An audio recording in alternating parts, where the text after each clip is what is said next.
یا صاحب الجمال و یا سید البشر من وجهك المنیر لقد نور القمر لا يمكن الثناء كما كان حق بعد از خدا بزرگ توئی قصہ مختصر بندہ پروردگارم امت احمد نبی دوست دار چہار یارم تابع اولاد علی مذہب حنفی دارم ملت حضرت خلیل خاک پائے غوث اعظم زیر سایہ ہر ولی اما بعد فاعوذ باللہ من الشیطان الرجیم بسم اللہ الرحمن الرحیم اقرأ کتابک کفا بنفسک اليوم علیک حسیبا صدق اللہ مولانا العظیم قال اللہ تعالی فی مقام آخر ان اللہ وملائکتہ یصلون علی النبی یا ایہا الذین آمنوا صلوا علیہ وآلہ وسلموا تسلیما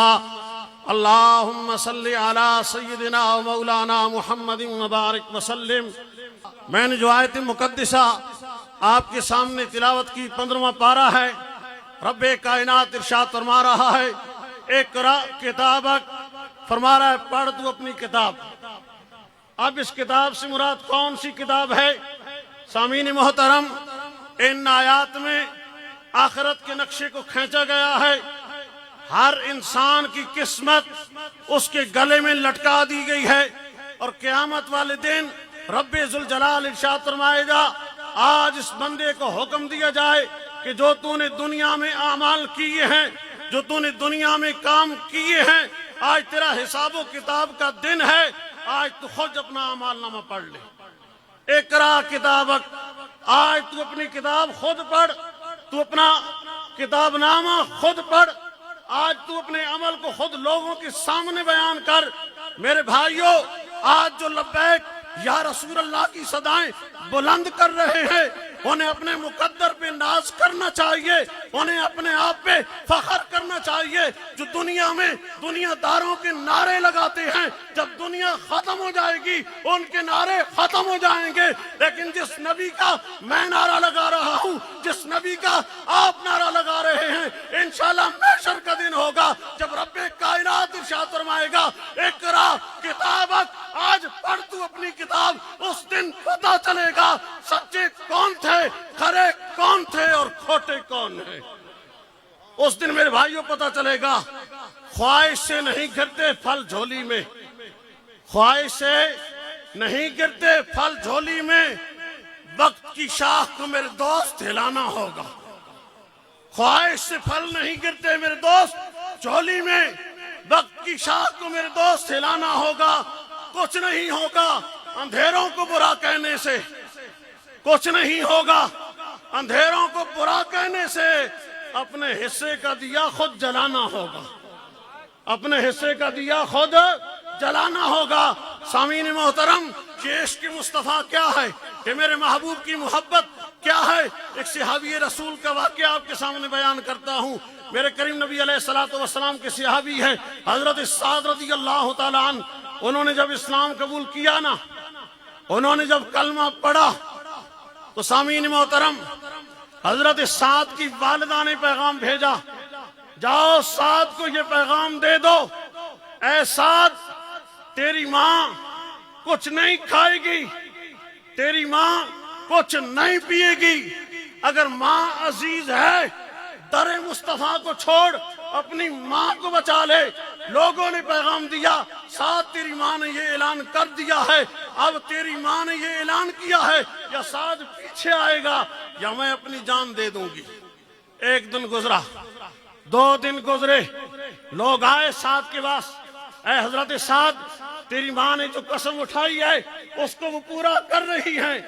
حضرت سعد رضی اللہ تعالیٰ عنہ ماں کے پاس گئے، حضرت سعد اپنی ماں کے پاس گئے اور ماں کو دیکھ کے رونا آ گیا۔ ماں کو دیکھا تو کیا آ گیا؟ رونا آ گیا۔ لوگ سمجھے حضرت سعد کا دل ماں کی محبت میں پسیج گیا ہے، کہ ماں کی محبت میں ڈوب گئے ہیں، اب در مصطفیٰ سے پیچھے آئیں گے۔ لیکن حضرت سعد رضی اللہ تعالیٰ عنہ روئے، پھر اپنے دل کو تسلی دی، پھر اپنی ماں کو مخاطب کیا، فرمایا اے امی جان سن لے، اے میری ماں سن لے، لو کانت لک الف نفس فخرجت نفسا نفسا ما ترکت دینی ہاذا۔ اے میری ماں تو یہ میرا جملہ سن لے، رب ذوالجلال جو اس کائنات میں آتے ہیں، مالک انہیں ایک زندگی دیتا ہے، رب انہیں ایک زندگی دیتا ہے۔ اے ماں یہ بات مجھے بھی معلوم ہے، یہ زمانہ بھی جانتا ہے کہ زندگی ایک بار ملتی ہے، لیکن ماں سن، میں نے جس نبی کا کلمہ پڑھا ہے نا، میں تجھے یہ پیغام دیتا ہوں، تو بھی اس نبی کا کلمہ پڑھ لے۔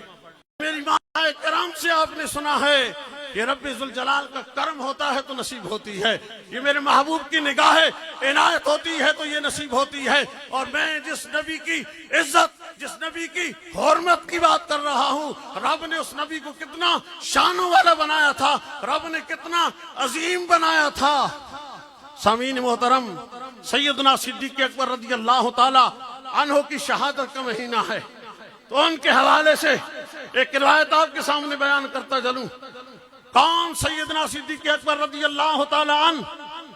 ارے دوستو، اس کائنات میں رہنے والوں کو، اس دنیا میں رہنے والوں کو چار چیزیں سب سے زیادہ عزیز ہوتی ہیں۔ کتنی چیزیں عزیز ہوتی ہیں؟ چار چیزیں عزیز ہوتی ہیں۔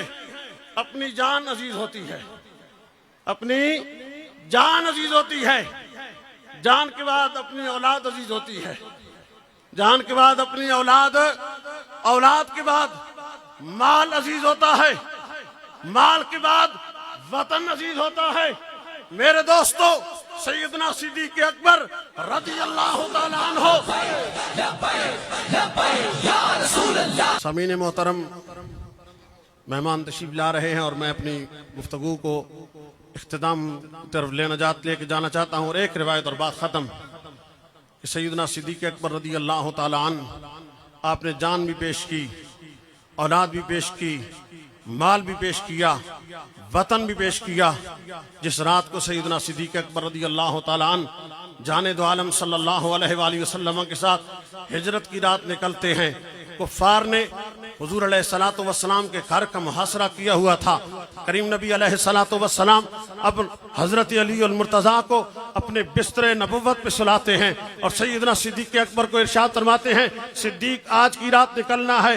سیدنا صدیق اکبر نے عرض کی، یا رسول اللہ صلی اللہ علیہ وآلہ وسلم، کفار نے گھیرا تنگ کیا ہوا ہے، ہر طرف سے گھیرا لگائے ہوئے بیٹھے ہیں، وہ تو یہ سوچ رہے ہیں جو ہی باہر نکلیں گے ان کا کام تمام کریں گے۔ میرے کریم نبی علیہ السلام نے ارشاد فرمایا، صدیق میرا رب ہمارے ساتھ ہے، تو نے میرے ساتھ نکلنا ہے۔ جب سیدنا صدیق اکبر نکلے، کفار گھیرا تنگ کیے بیٹھے تھے، آقا نے مٹی اٹھائی اور پھینکی، جتنے کفار تھے سب کے سروں پہ پڑی، آنکھوں میں پڑی۔ میرے کریم نبی علیہ السلام ان کی نگاہوں کے سامنے نکل گئے اور وہ نہ دیکھ سکے۔ میں روک کے ایک جملہ کہنا چاہتا ہوں، کل جن کے روحانی باپ داداؤں کے، کل جن کے پیوں کو نظر نہیں آئے تھے، وہ آج بھی کہتے ہیں مصطفیٰ حاضر و ناظر نہیں ہے۔ جب لوگوں نے کہا حاضر و ناظر نہیں ہے، نصیر ملت پیر سید نصیر الدین نصیر گیلانی رحمت اللہ تعالی علیہ، آپ نے شعر لکھا، آپ فرماتے ہیں، حاضر و ناظر نور و بشر، غیب کو چھوڑ شکر کر کے وہ تیرے عیبوں کو چھپائے ہوئے ہیں، شکر کر کے وہ تیرے عیبوں کو چھپائے ہوئے ہیں، پلڑا کیوں نہ بھاری ہو تیرے اعمال کا نصیر۔ آج تو میزان پہ سرکار بھی آئے ہوئے ہیں، میرے آقا ان کے سامنے نکل گئے، انہیں نظر نہ آئے، آج بھی ان کی اولاد سمجھتی ہے وہ حاضر و ناظر نہیں ہے۔ یہ بڑا وسیع موضوع ہے، تھکی ہے فکر رضا اور مدح باقی ہے، قلم ہے اب لپا اور مدح باقی ہے، ورق تمام ہوا اور مدح باقی ہے، تمام عمر کہا اور مدح باقی ہے۔ سفینہ چاہیے اس بحر بے کراں کے لیے، وما توفیقی الا باللہ العلی العظیم۔